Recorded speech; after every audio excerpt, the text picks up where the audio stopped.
And hello and welcome to Open, the one and only show that opens the Bronx and the rest of the world right to you. I am Daren, Jaime, and today we'll update you on what's happening in and around our borough and across New York City. Coming up, we'll learn about an organization providing comprehensive employment services exclusively to people who've recently been incarcerated. Also, with summer approaching, the quest for the perfect body is intensifying. We're going to sit down with an entrepreneur that's offering people a revolutionary alternative to invasive surgeries. And after that, we'll discuss how one salon owner is helping women feel more confident and happy. We'll have some more details on that a little later on in the show. And then following, we'll talk about an immersive experience inspiring audiences to engage with science in some fun and meaningful ways. And later on, we'll talk to the graduates from the Albert Einstein College of Medicine about where they'll begin their next phase of training as residents becoming officially doctors. Well, stay tuned because all this much more is heading your way. Right now, we're officially open.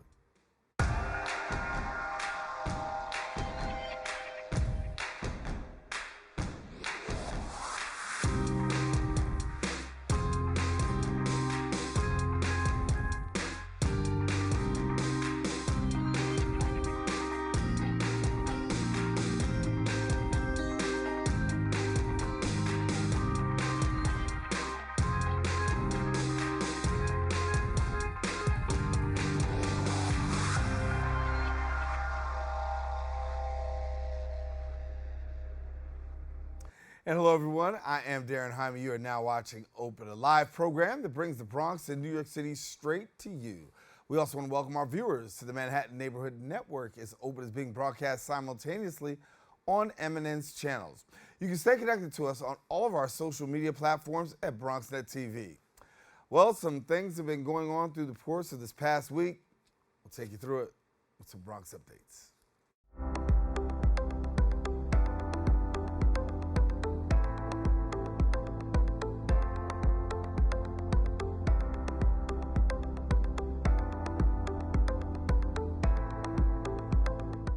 We start off with state news. Sammy's Law has officially become a part of New York City's road regulations, meaning speed signs might be changing near you.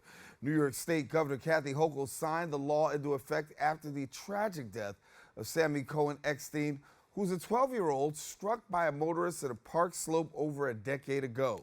The law grants city authorities the authority to establish speed limits below 25 miles an hour, with some exceptions. The City Council possesses the capability to set a citywide minimum of 20 miles per hour. Additionally, officials from the Department of Transportation can adjust speed limits subject to 60 days notice to community boards. New York City Mayor Eric Adams affirmed his support for the lower speed limits, emphasizing the necessity for an adaptable approach considering community-specific needs. He also highlighted the importance of tailoring speed limits to reflect the unique characteristics of different communities and neighborhoods. In other news, the local Mott Haven community and the Bronx Chamber of Commerce joined forces for a day of action focused on neighborhood beautification, rebuilding, as well as involvement. Our BronxNet reporter Chris Camillo was there with more. On the Bronx's Bruckner Boulevard, the sun is out, and so are plenty of volunteers from the surrounding area, lending their time and aid for a cleaner neighborhood. Dedicated volunteers from the NYPD Explorers Program, RXR, the Bronx Chamber of Commerce, and more unite to clear the streets and sidewalks along Mott Haven of any litter and refuse. The Bronx Chamber of Commerce, one of today's main organizers, puts together this annual event to foster a sense of connection among longtime residents and new arrivals to the community. It brings together unity. It gets people out. It gets people to see one another. It gets people to also engage and love their community and love their neighborhood. With new properties emerging in the area, the mission statement through this initiative is to bring people together and encourage a sense of belonging and investment in their community. And plenty of attendees and vendors are passionate about stepping up to make a difference. We had a lot of foot traffic earlier today, so it allowed me to bring that little bit of joy and everything to everyone's morning. It was a bit cloudy, so I'm very excited to be able to participate in the cleaning and seeing all the kids who are here to make this a beautiful neighborhood. The CSA, alongside other participating community organizations, come together to not only clean the streets, but also promote healthy habits, fresh food options, and more information to passerbys about their cause. A number of volunteers today say they believe in the power of creating environments that welcome all. I've been in New York City for 22 years, and doing charity work and volunteering to make the city better, that's what it's about, you know. And when you have a team and a family and colleagues that want to support and be a part of this, it makes a big of a difference. It makes you feel like, you know what, this is my community and I want to see it grow and I want to be a part of it.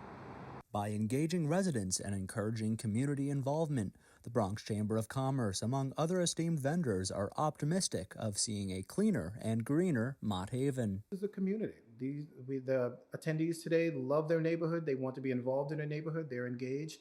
And it also shows the growth of the Bronx, that the Bronx is like the borough to be in.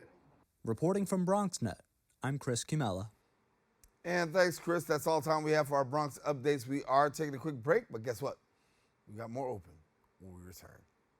19.7% of Bronxites currently experience food insecurity. Meanwhile, instead of these nice, colorful foods, this is the best food that they have access to. If this sounds like you, there are a bunch of resources to get healthy food for free or cheap. If you want to help, you might consider donating or volunteering in one of these places. Community fridges like this one are all over the city and allow New Yorkers to conveniently donate extra food to people who might need it. Go to this link and find your nearest one. Food banks and pop-up events like these provide millions of healthy meals to families in need. These organizations are distributing meals to Bronxites as we speak and are always accepting donations and volunteers.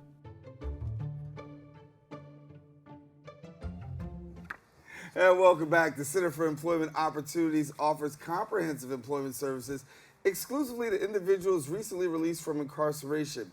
Now, recently, CEO announced the expansion of its advanced training pathways.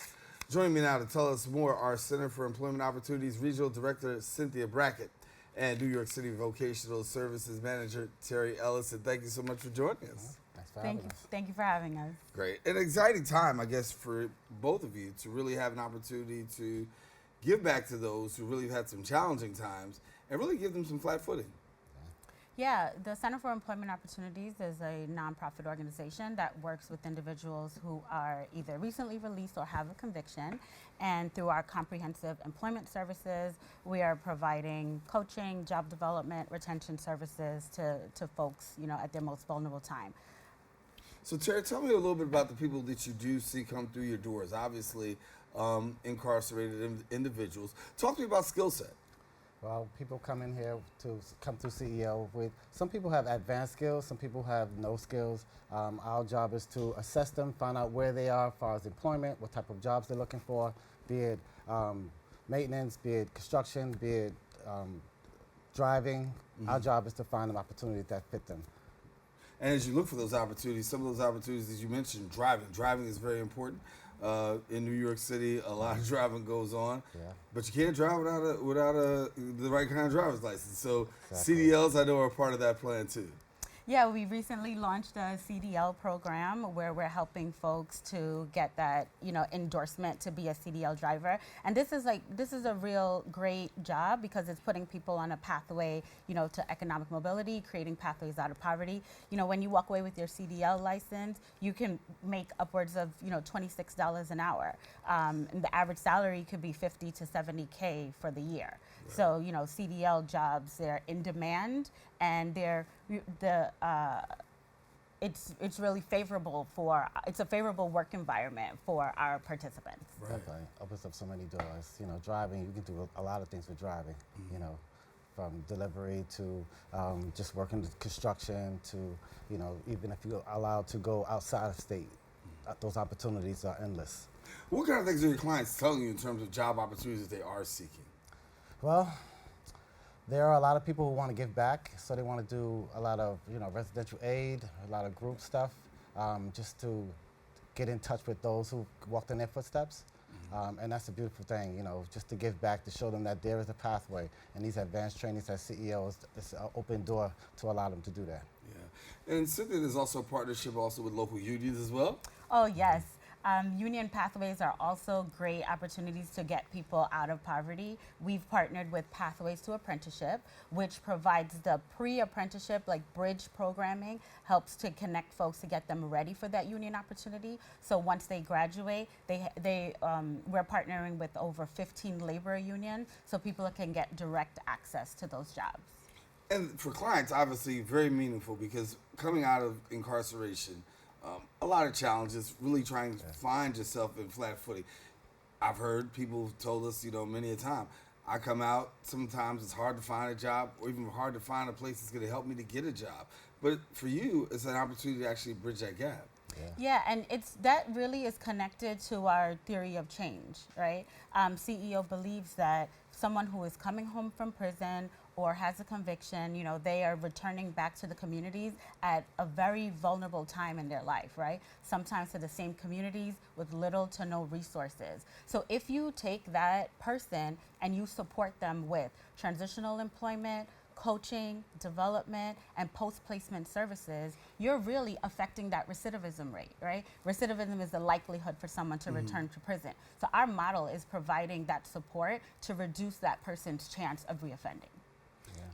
And for the public out there, obviously a great program because it helps you bridge that gap between community and that incarcerated individual, right? And sometimes we talk about that incarcerated individual not having the opportunity to really get acclimated to community, but these programs actually do that. Talk to me a little bit about the success that you've had with some of those who you've had come through your doors. Yeah, so on a yearly basis, we're serving 1,300 New Yorkers, and of that, we're making about 600 job placements. With this launch of of our advanced training pathways, folks who are going into these meaningful careers, whether it's CDL, IT, also our advocacy work, right? They're participating in work that's truly impactful to their lives, helping them to support their families and communities as a whole. We have, on a yearly basis, we have a retention dinner where folks come back, and in that retention dinner, people share their stories about, how the work at that they participated in CEO really helps to impact them, and they give testimonies to how it changed their lives, helps their families, right? And for yourself, I want to hear a little bit more about the Emerging Leaders Program because I know that's a program that you guys take great pride in.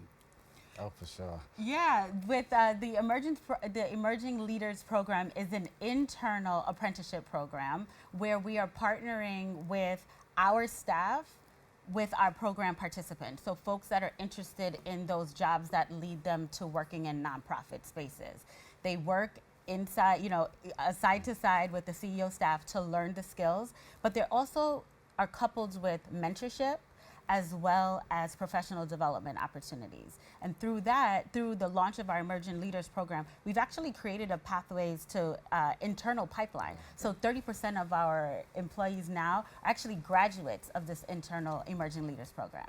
Yeah, and that's just a testimony of us giving back. When they say there's no opportunities, we're going to practice what we preach. Hey, so while they're being mentored by, individuals from staff from all levels, right. That's rewarding, that's encouraging, to say, hey, I can get involved in this program also. I can give back in this program also. So we love this Emerging Leader Program. Sometimes people devalue mentorship, saying that there's no real importance or there's no real significance in it. But for somebody who's worked with it and seen the boots on the ground, what have you seen that you can come back and say, hey, mentorship is key? Hey, I guess I can say, coming back, say, hey, I work with the vice president, and he really gave me some tips on a lot of stuff. It's not just about the work, it's just how you see the job. You really have to, it has to be a strong interest, and that's what we try to match them up with, things that they are interested in, the positions that they're interested in. So I've heard a lot of that. Yeah. It's so much said about people coming back from incarceration and the barriers that are actually out there. What's it like for both of you actually working on the front lines, really helping to curb that recidivism rate and helping really incarcerated individuals get a positive path to success? It's rewarding for me. I came to CEO as a job developer. So my reward is to giving back, putting money in someone's pocket, letting them know there's an opportunity for you. It's not just about your background. If you think of your background all the time, if you put that in the front, then they're going to see that. So we teach them to put that back there. That's your past. Right. We're going forward.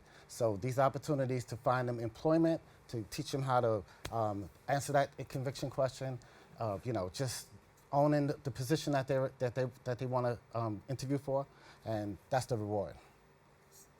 Yeah, I think folks come to CEO, and we believe that anyone who wants to work can have that opportunity, and we're fortunate enough to be able to provide an organization that has that support, so that people, regardless of their past, has a chance to enter the workforce, to take care of their families, build strong futures, and achieve social mobility, economic mobility.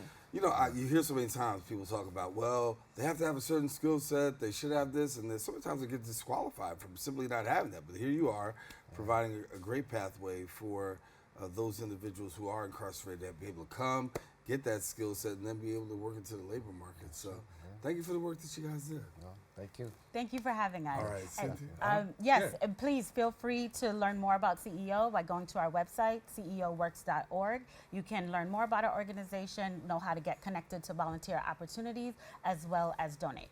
So you want to take my job? You want to read the prompt too? Oh, I'm so it's okay. sorry. Here you go. Thank you both for joining us. Listen, as she said, if you want more information, visit the website, ceoworks.org. And then you can also follow them on social media at CEO Works. Don't go anywhere. We'll be back with more Open coming up right after this.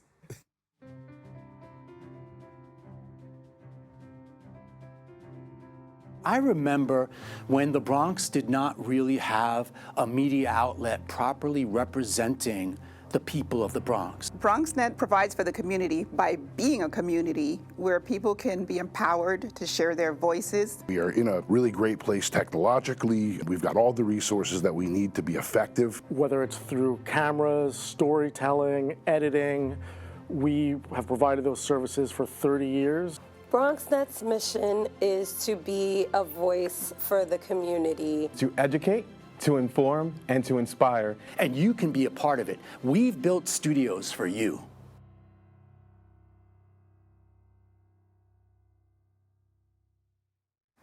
And we are back. In today's ever-evolving world, the landscape of leadership is undergoing transformation, influenced by the unique strengths and perspectives that women contribute. Our next guest is a trailblazer who's made significant strides in the beauty and wellness industry, dedicating herself to enhancing lives through innovative, non-invasive body contouring techniques. What does that all mean? Well, guess what? Here now to tell us more, the founder of Queen Divas Body Sculpting and Aesthetics Academy. We are pleased to be joined by Sharnell Ellerby. And Sharnell, thank you so much for joining us. No problem. Thank you for inviting me. Thank you. So long story short is you are really helping ladies get ready for the area of leadership, right? In some way, shape, or form. And when we talk about women in leadership, we know the leadership is predominantly male dominated. Yes. And you say, I want to do something about that. Definitely. Definitely. Talk to me a little bit about the work you're doing. Okay. My name is Sharnell Ellerby, wife, mother of two. I own Queen Divas Body Sculpting and Aesthetics, and I also have a Queen Divas Body Sculpting and Aesthetics Academy. So Queen Divas is the non-invasive treatments that I do. That's for body sculpting. And then the other Well, let me go back on this one. Somebody says, what is body sculpting? How do you define it? Well, body sculpting is a non-invasive treatment. Mm-hmm. So you sculpt the person by reducing inches. So it can be their tummy, it can be their back, arms, legs. It just depends on what it is they want to do, what their body journey is. Right. And so when you say non-invasive, how do you define it as non-invasive? What's the definition of non-invasive? It's non-invasive. It's FDA machines that do not, it's no surgery. There's no injections, no downtime or anything. It's machines, FDA machines that help transform women or men. I have men as well. So you telling the story. Go ahead. You tell the story. Look, women, men, you come, you get sculpted. It really helps you in terms of like that appearance, right? And I think so many people looking to deal with the area of appearance, because when you have appearance, it makes all the difference in that interview. It makes all the difference in your leadership role. What are people telling you about why they're coming to you? Because they like what I do. You know, I feel like I'm the best at what I do. And it depends on whatever service it is. You have different services, which is like ultrasound cavitation, laser lipo, M-sculpt, skin tightening. So there's a lot of different services, non-invasive services that you don't need surgery for. Right.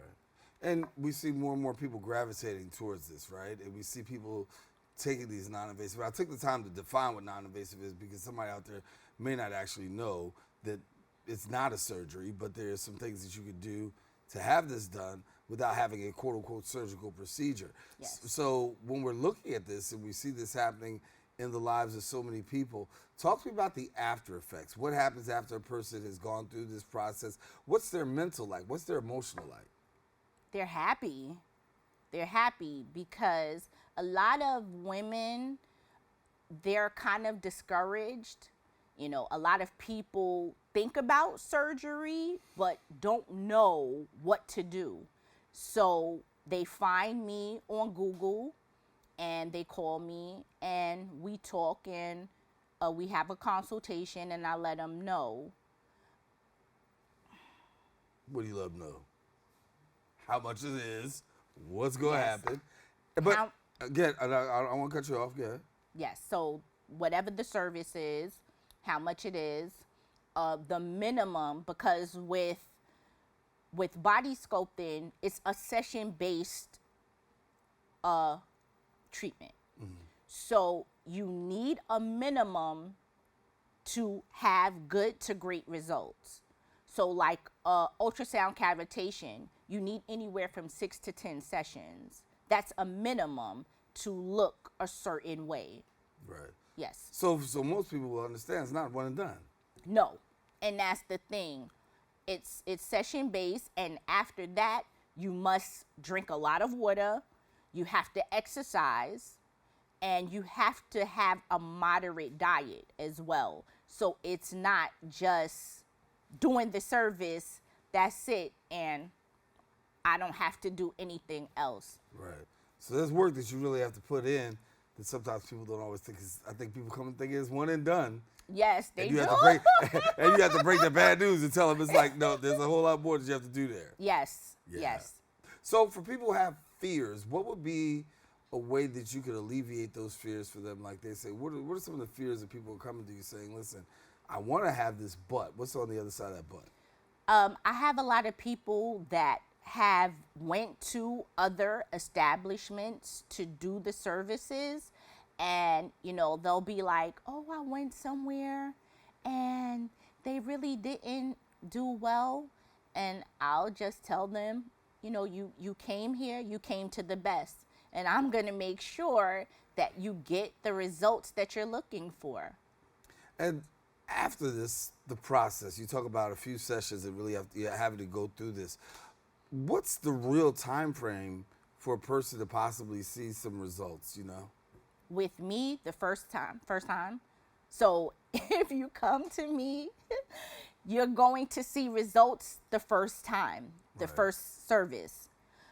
As you keep going though, from cavitation, you need anywhere from like 3 sessions to really look good. But with me, one time, you look great.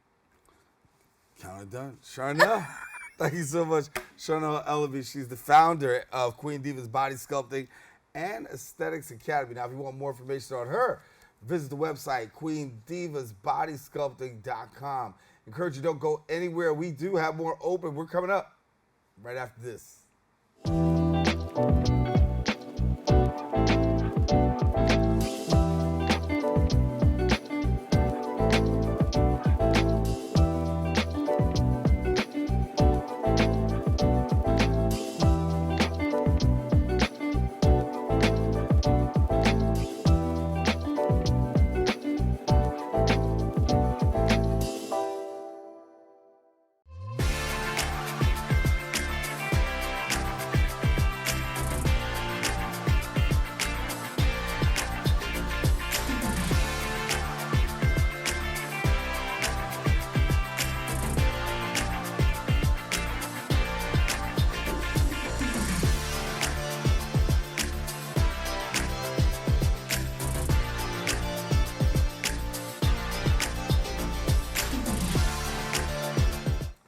Welcome back. We are ready to introduce you to another entrepreneur, Isata J Beauty. She actually helps women achieve and get their natural and luxurious hairstyles without sacrificing the healthiness of their hair.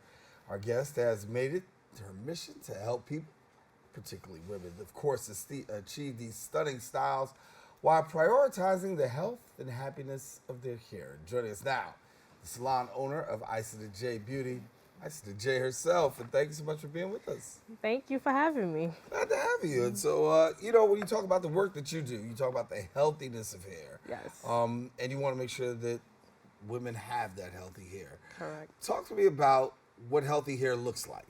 Healthy hair looks like, people always think healthy hair is length. It's more so the thickness. Does your hair hold moisture? Is it shiny? Is it healthy? Is it full? Is your perimeter full? There's no split ends. That's the healthiness of your hair. Right. So your services, in terms of the work that you do, you help women find that healthy hair? Correct. So talk about your services. So I mainly provide silk presses and sew-ins, and I'm transitioning to doing microlinks and tape-ins. Mm-hmm. Yeah. For yourself, getting into this, how long you been in it? I've been doing hair for 3 years now, since I graduated cosmetology school. So I moved into a salon in 2021. The feeling like of moving into your own salon? So basically, before I moved into my own salon, I was actually doing booth rent. And it's like, I got the same feelings all over again. I was nervous, I was excited at the same time. I was uncomfortable, like mainly being uncomfortable. And when you say uncomfortable that you were working for somebody else and not yourself, or? Uncomfortable for starting a new chapter. Because, this is a new transition. You finally own something that you've really been working hard for. So it's like now you're rebuilding yourself up. Now you want to hire people, add to your brand. So it's like, that's the feeling of uncomfortability. Right. So when you go from that like home-based business to booth rent, now to your own spot, you're in your own spot. What's that feeling like knowing that you've come through this journey? Looking back, I'm proud of myself because it happened so fast. Like, I feel like I'm the type of person, I don't live in the moment. I beat myself up because I want more for myself. Mm-hmm. So this happening within 3 years, it's kind of like, oh my God, like every year you actually are growing. Like, I be feeling like I'm not growing sometimes. So I'm actually proud of myself. And the evolution of women in hair, and obviously healthy hair and sew-ins and things of that nature, how have you seen it progress through the years? So it's crazy because people started, so when I first started doing natural hair, people was mostly wigs was the trend. Mm-hmm. So people are slowly transitioning to doing sew-ins and wearing their real hair because they're getting tired of wigs. So it's like the evolution is like we're going back to the old days. Like, okay, people want to wear their hair again, so. And for you, that's like, come sit down. Yeah, it's like at the end of the day, natural is never gonna go out of style. It's just the moment of what's trending at the moment. So it's like you just adapt to the trend. But natural hair will always be in style. It's just a matter of who wants to wear their hair or who doesn't want to wear their hair. So when you look out there right now and look at some of the trends that you're following and paying attention to, what are some of them that you're looking at and saying, okay?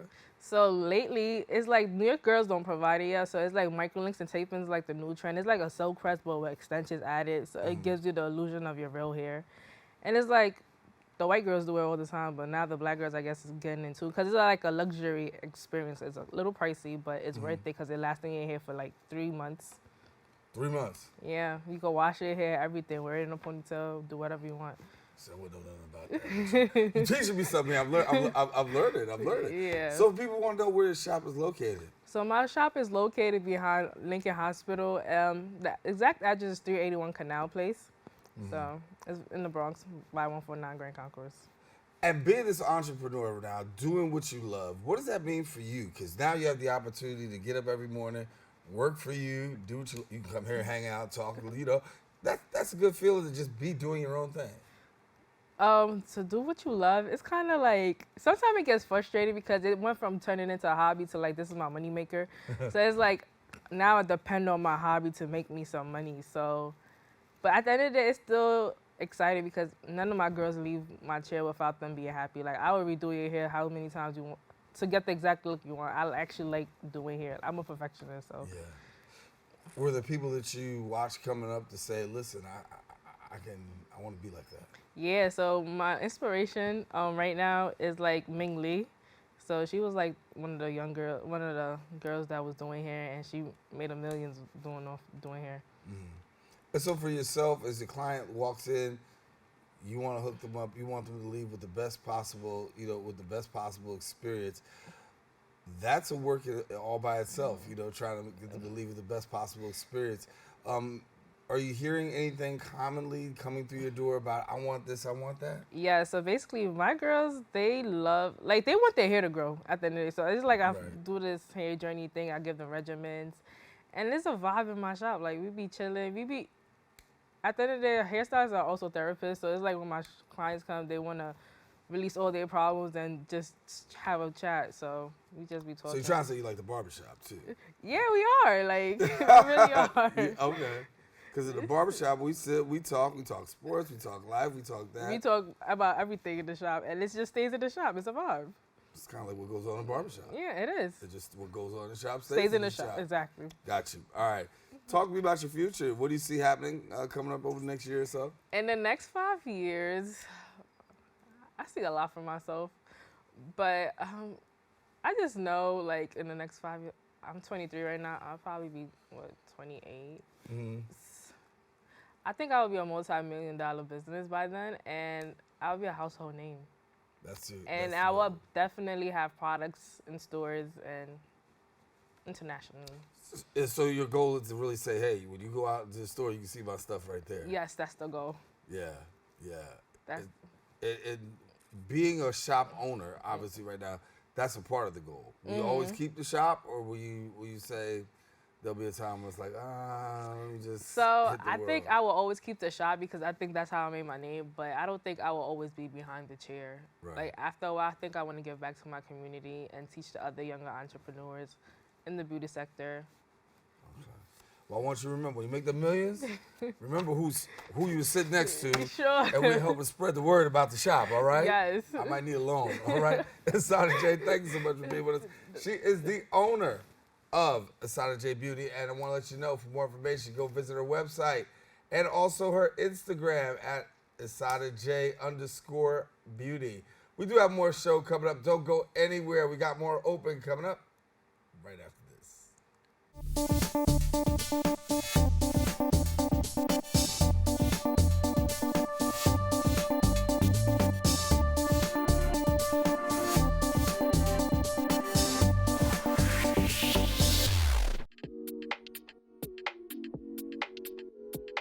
So BronxNet is a great place for anyone to come to if you're looking to learn how to get yourself in the door, how to get your toes wet, if you will, when it comes to media, when it comes to editing. And I would definitely recommend it to anyone who really is interested in, learning how to work, whether it's in studio production, whether it's field production, whether it's learning how to operate a camera, whether it's learning how to interview and host.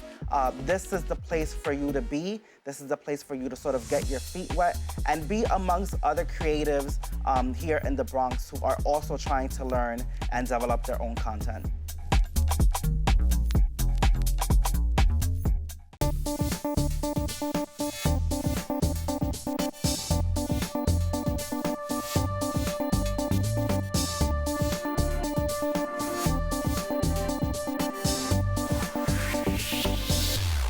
And welcome back. Recently, fourth-year medical students at the Albert Einstein College of Medicine received their news about residency placements, marking a significant milestone in their careers.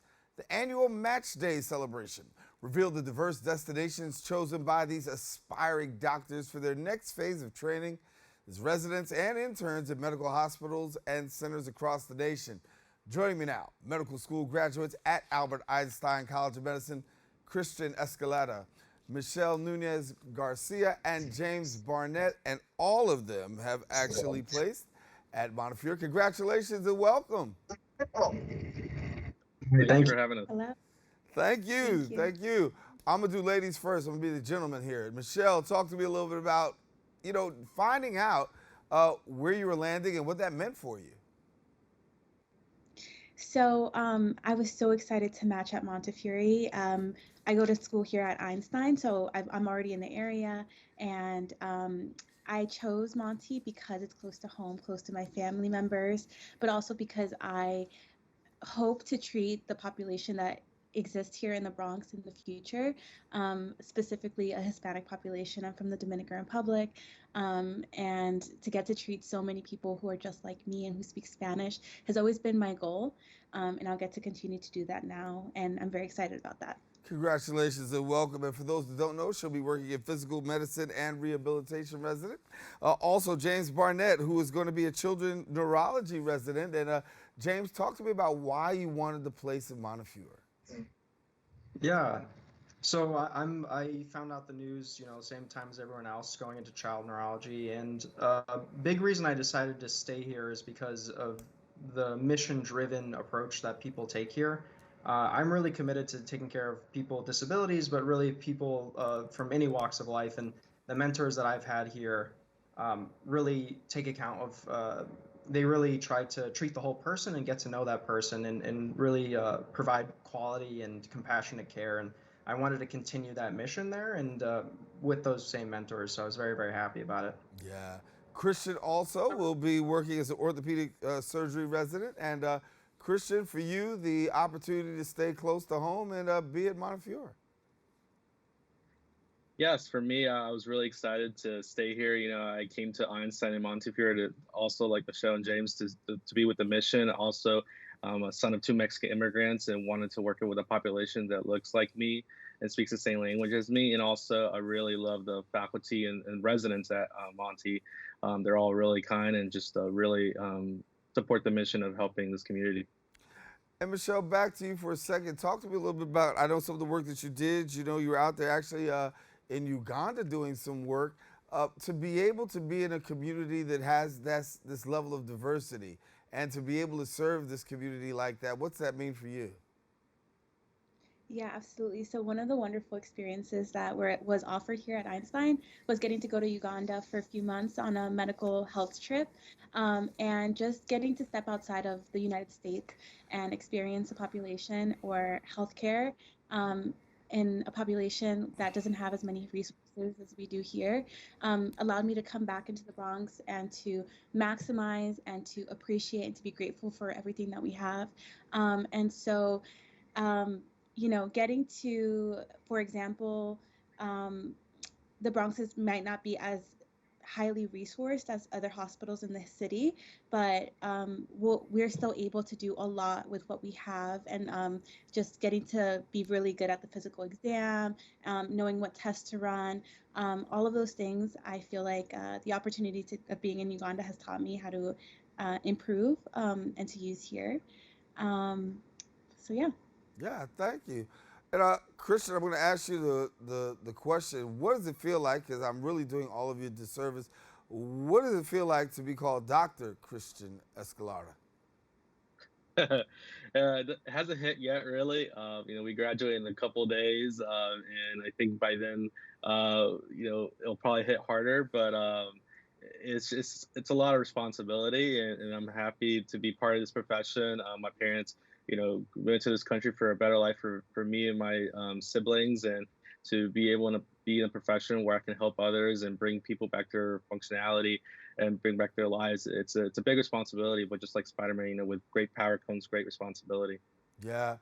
And Dr. James Barrett, let me talk to you for a second. When we talk about the work just to get here, talk to me about the educational journey that you had to go through at Einstein. Well, it's a lot of fun, but it's also a lot of work. As you know, medical school is 4 years long. For us, it's 2 years of preclinical, and then 2 years of preclinical, then 2 years of clinical, where you're in the hospital. Those years it's a lot of studying, but it's you get to meet great people along the way. And that's really what the fun portion of medical school is. It's working with patients and really getting to build relationships. And one of the best things too is that you're around people like Chris and Michelle, who are awesome to be around, and you get to meet a lot of other great students and really build relationships there. But a lot of work, but really rewarding experience. Yeah. And Dr. Michelle Nunez-Garcia, talk to me a little bit about you and that part of the educational journey. First of all, to hear your name and hear doctor before, what's that mean for you? It's incredible. I'm the first person in my family to go to college in the United States and the first person in my family to become a doctor as well. And so I think it's more special for my family members than it is for me. Everybody's very excited. My mom has been calling me doctor for 4 years now, because she's so excited and she's so proud of me. But I'm also very proud of myself and the work that I've been able to accomplish to get here. Like James was saying, it was not easy. It was extremely challenging, just getting into medical school and then staying through the medical process throughout the last 4 years has been very challenging. And residency isn't going to be another challenge with the amount of hours that we're going to be putting in. But it's so rewarding, and it's incredible to think that I'll have that title for the rest of my life, and it's done. And I get to be a doctor now, which is cool. Well, first of all, congratulations. I mean, to be the first one in your family to be able to do it, that's awesome. And then to be able to serve as a doctor in the community, it's awesome again. So thank you and congratulations to you for the hard work that you all have put in. But I need to say to my viewers, and I need to say to you that the work isn't over. I mean, there's some work that's still ahead. So what lies ahead? Talk to me about the work. I mean, you're going to have the title of doctor, but with that doctor comes a residency and some work. So what do you expect happening in the near future, James?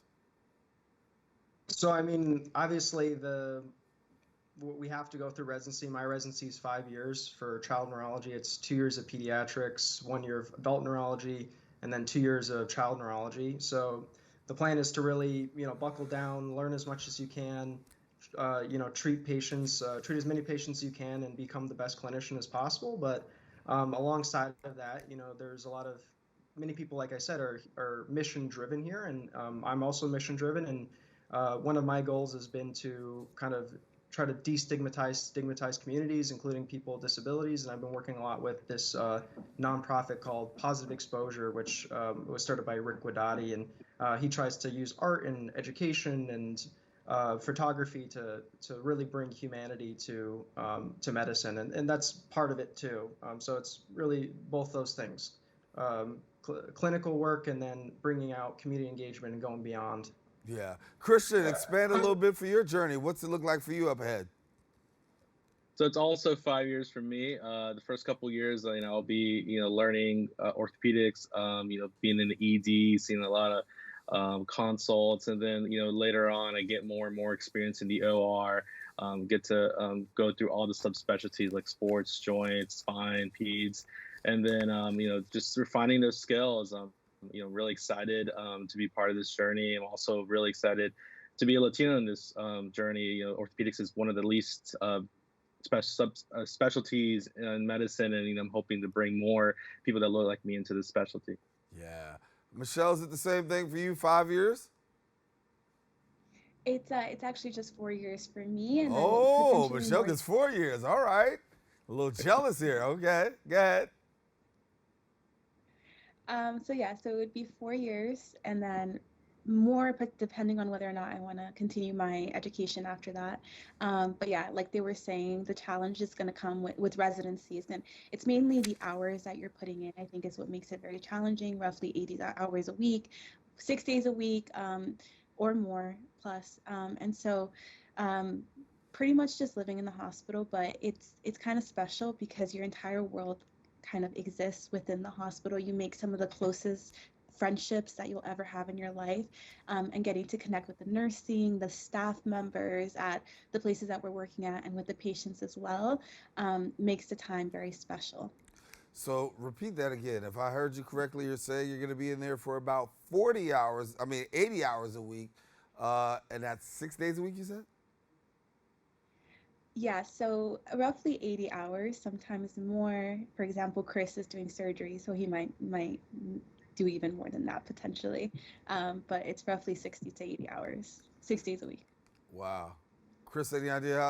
Cristian, how long you're talking to? Same amount? Yeah, same amount. It's gonna be I'll just say it's a lot of busy mornings and really late nights. Bones don't break whenever they don't have a watch, so bones don't break whenever. Yeah. James, yourself? About the same, yeah. Probably more on the 60-hour end, not the 80-hour end, but yeah, it's a lot of time, a lot of hours. Well, I'll tell you what, you guys have some time ahead of you, but you have something to really be congratulated for right now, and that is the fact that you are all becoming doctors, graduating from the Albert Einstein College of Medicine, moving on to place at Montefiore, and hopefully we'll get to see you. Hopefully it's not in a bad way, but we'll get to see you soon. And again, congratulations, very proud of you, and keep up the great work. Your career's on the start now. Thank you very much. Thank you. Thank you. All righty. Thank you. All right. Well, listen, if you want more information on them, visit the website, einsteinmed.edu. Congratulations again, Cristian Escalera, going to be an orthopedic surgery resident, Michelle Nunez-Garcia, physical medicine and rehabilitation resident, and James Barnett, children neurology resident, all three placing at Montefiore. All righty. Don't go anywhere. We got more open coming up right after this.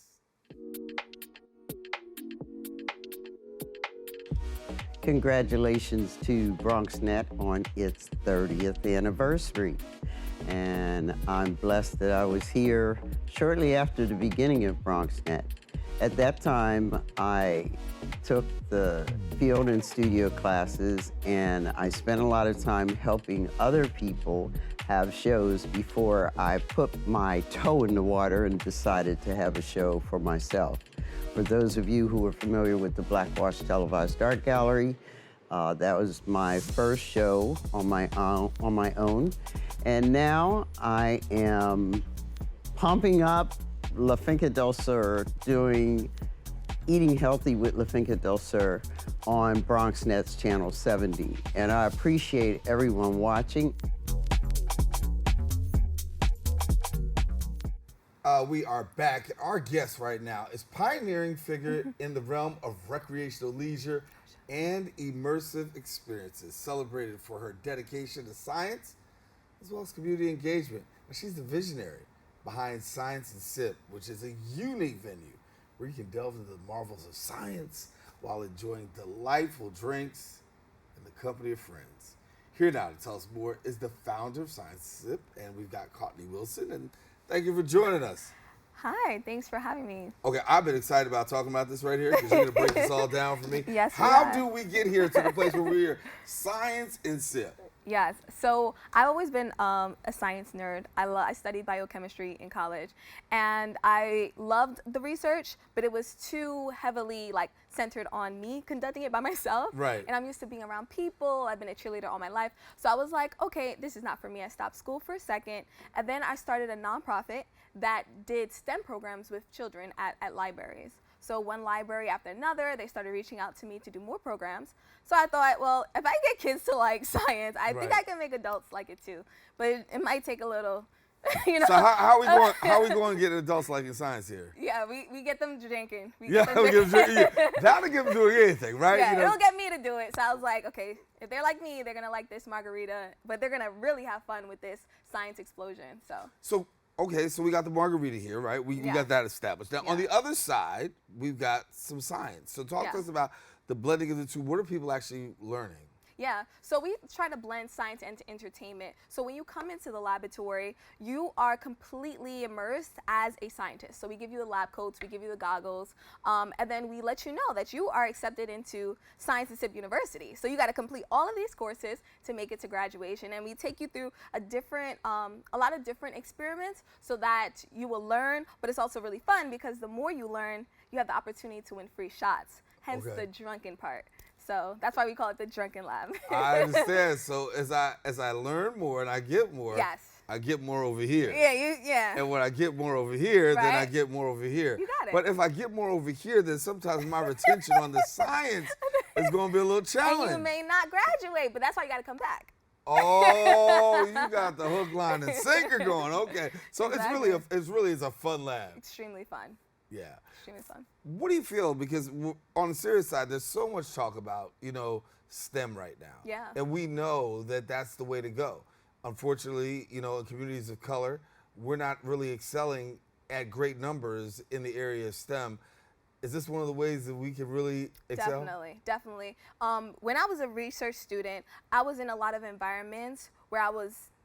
by myself as a person of color, and I wanted to create an environment where everyone is invited and everyone could feel free to be inquisitive, to be curious, to ask questions, because everyone has a scientist version of themselves that can seek knowledge and really have a thirst for it. And that's the environment and the culture that I'm trying to create with multiple locations of Science and Sip. So people can see like, hey, like, I'm a scientist too. I went to the Junkin Lab. Right. Like, I can do this. I can learn about anything, and I can excel. What kind of feedback do you get from people who have the experience? We get a lot of feedback. It might take them a couple of days to get the answer to you, though, but good, right? Okay. Yeah. After they've awoken a couple of days later, they always say that they had an amazing experience. They met a new friend, because we team you up as lab partners, whoever you sit with. So we get a lot of tourists, and this is their first time in the city, and they're experiencing New Yorkers, and they're experiencing something entirely new. So it's just really refreshing, especially coming off of COVID, to be in an environment where you're learning new things, but with new people, and sitting closely to them. It's refreshing. It really is. So for yourself, obviously, you said you've got a long history of science and research, right? And then to put this together, how long did it take you to really think, get in the lab and put the lab together, then the drunken lab, and all that? How long did it take you to piece this together? I'm still piecing it. Really? Yeah, I'm constantly working on the experience. I'm working on the lighting, because it is like a show. It's a theater reenaction of a scientist getting other people to become scientists as well. So we have a host, we have a script, and we're constantly adding more, taking away. But I started back in 2019, and that was when we had our first Drunken Lab experience. And then 2020 happened, COVID. We stopped for a bit, but ever since 2021, we have over 15,000 scientists now and counting. Wow. Yeah. Wow. So what's the goal at the end of the day in terms of, I've got people more connected to science, a better knowledge about science, and then what? Once the culture accepts it, I believe more people will go into that field, right? That's the focus with STEM learning. It's just exposure. And so that's our focus, to bring exposure to adults. Right. And saying like, hey, this is never too late to learn or love science or any field you're thinking about doing. And then it's also a pat on the back to people who are in the science field, the medical field, to say what you know already is dope, and we applaud you, because they're the ones winning all the shots, because they know everything. Right. So and then on the other side, though, science being not the popular thing. People go in many different areas. Science is not that popular. Making science cool, making science, applicable. Right. I mean, it's huge for the community. Oh, it's huge. And we create an environment that makes people want to come. We get that all the time. Like, I hated science in school, but now I love it. I had so much fun, because we mix the culture into science. So we're doing karaoke during the experience. We're doing, it's Music Class 101, so that's a part of one of the courses, and we have songs that everyone knows to sing along to. You know it, here's a shot. Wow, great vocals. Your acoustics is amazing, So we try to integrate the two so that it makes sense. We make science make sense. You talked a little bit about earlier. Come in, I'm gonna get me a lab coat. Yes. I'm gonna get some goggles, and I'm gonna have this experience, right? After I get the lab coat, the goggles, walk me through a little bit more about how this goes through. Yeah, so you come in, and before you're seated, you get your first drink. So we have a specialty cocktail list depending on the season, and you pick which drink you'd like, and then we seat you with other lab partners who are there for that session time, and then you create a professor name for yourself. So that's your new identity for the night. You get to know your other lab partners, and then we go through each experience. And through each experience, you have the opportunity to win shots, and it's also another way to just engage with your friends in a different light, other than sitting down and having a meal. So I'm gonna come into the place, I'm gonna be Dr. D, I'm gonna do my thing, I'm gonna learn my little science, and then I'm gonna go ahead with a different experience about it. Yes. And the goal is really to have conversation about this on the outside, right? Yeah, we have a section that's called Tipsy TED Talk during the experience. And Tipsy TED Talk. Yeah, you can imagine Okay. how that goes. Right. But it gets people talking about science in a fun and non-judgmental way. That conversation is so important, I think, right? Because there's so much that's going on out there, really seriously, that there's so much that's going on out there in the area where science, technology, STEM is just, we're being passed over. Yeah. And for yourself, a young lady of color to be engaged in this right now and to know that this is the wave of the future and to know that you're being a bridge and a connector? What's that mean for you? Oh, it means everything. It means everything. I do career days at schools in my neighborhood in different areas of New York City, and I want them to see that. I want them to feel like, hey, I went to school, but I still found a different way for myself. It's okay to learn and continue to learn throughout the process. I know how big AI is, and it's a part of, we're integrating it into the experience as well. And I think getting more people aware of that in the culture is also a big benefit to me as well, because they're coming in and they're leaving like, I'm actually gonna do this, and I'm actually gonna do this, and nursing degree is mine, and all this, and it just makes me feel so good. You talked about the tour. Tell people where they could actually find you located. Yes, so we are in Brooklyn, 1111 DeKalb Ave in Brooklyn. We've been there we're gonna make our second year at this location. And yeah, and the focus is to have multiple locations in different states. So we are releasing another one pretty soon. Yeah, you touched on that. That was going to be my next question, so you did a great job. Because I was talking, you said you have tourists to come in. Oh, yeah. And so, 80%. And so I was saying, what's the chance of tourists who actually say, listen, we want you to replicate this in our own community? They've been harassing me. Really? Yeah, Atlanta's been harassing me. Okay. Every time somebody comes from a different state, they harass the staff, like, hey, you guys need to bring this too. So we're working on it, but we want it to be perfect. We don't want to just, come to another state and just do anything. We want it to be perfect and present it in a perfect way so that not only they're accepting, but they know, like, this was made for me. Like, I want them to feel that when they come in. Yeah. Well, I want to thank you for coming and being with us. Thank you for congratulations on the great work that you're doing. Thank you. Cautney Wilson and Nelson, I'm sorry. She's definitely doing an excellent job. Want you to stay connected. Listen, as you said, get out there to the DeKalb in Brooklyn. Or if you want more information, go ahead and visit the website at scienceandsip.com. Now, unfortunately, we come to the end of our show today. I'm going to Science and Sip. I'm going to thank all of our guests for joining us. You, the viewer, for tuning in. If you missed any part of today's show, catch a recablecast on Optimum's Channel 67, Verizon Filestats 2133, or watch us on the web anytime at BronxNet.org. Now, if you're one of those persons and you say, I don't want to see Daren's face anymore, I want to see a new face, catch a brand new episode open on Friday. My girl, Rena Valentine, Cafe Con Leche, she'll bring you the best arts, entertainment. That about wraps up this episode for us. I am Daren Jaime saying, hey, take care. Make sure you keep the channel wide open. See you later. God bless.